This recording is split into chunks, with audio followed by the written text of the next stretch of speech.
Assalamualaikum warahmatullahi wabarakatuh. Salam, Om Swastiastu, Namo Buddhaya, dan salam kebajikan.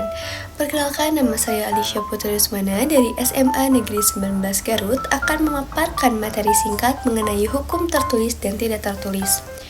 Kenapa sih kita harus mengenal hukum? Karena hukum memberikan kerangka kerja yang jelas untuk perilaku dan tingkah laku sosial. Hukum juga membantu masyarakat untuk berfungsi secara tertib dan adil, melindungi hak dan kepentingan individu, serta mencegah konflik atau kekacauan. Lalu, hukum itu apa? Nah, hukum adalah sebuah aturan yang dibuat untuk mengatur tingkah laku manusia dalam kehidupan sehari-hari. Sebagai sebuah aturan, hukum dibagi menjadi beberapa jenis, baik itu berdasarkan isinya, sifatnya, atau bentuknya.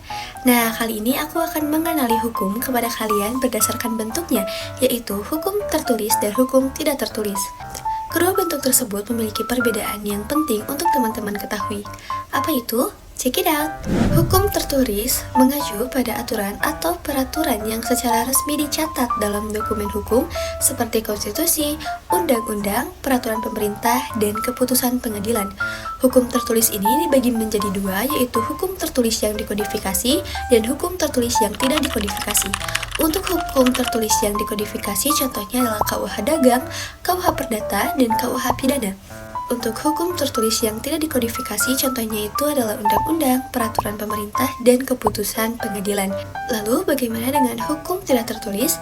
Nah, hukum tidak tertulis ini kebalikannya dari hukum tertulis. Hukum tidak tertulis ini terbentuk dan tumbuh dalam kehidupan masyarakat.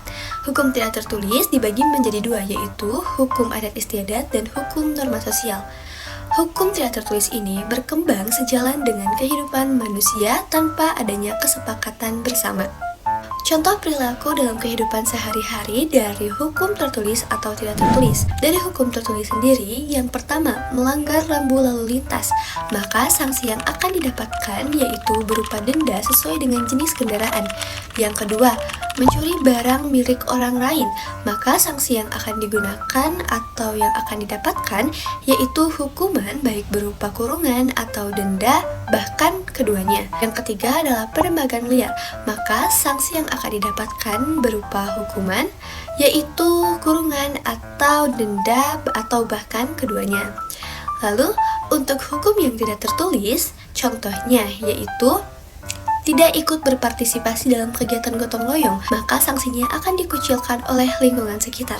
Yang kedua, tidak mau bertegur sapa dengan tetangga, maka sanksi yang akan diberikan yaitu tetangga enggan memberikan pertolongan atau bantuan. Nah, dari paparan materi singkat tentang hukum tertulis dan tidak tertulis, maka dapat disimpulkan bahwasanya apabila kita mengaplikasikan hukum dalam kehidupan sehari-hari, akan memberikan dampak positif bagi kepentingan individu maupun kelompok, yaitu menciptakan lingkungan yang aman, adil, dan beradab. Selain itu juga mematuhi hukum dapat membangun kepercayaan masyarakat dan menjaga stabilitas sosial. Sekian video pembelajaran dari saya, Alisha Putri Rusmana, asal sekolah SMA Negeri 19 Garut. Terima kasih, mohon maaf apabila ada kata yang salah atau kurang enak didengar. Wassalamualaikum warahmatullahi wabarakatuh.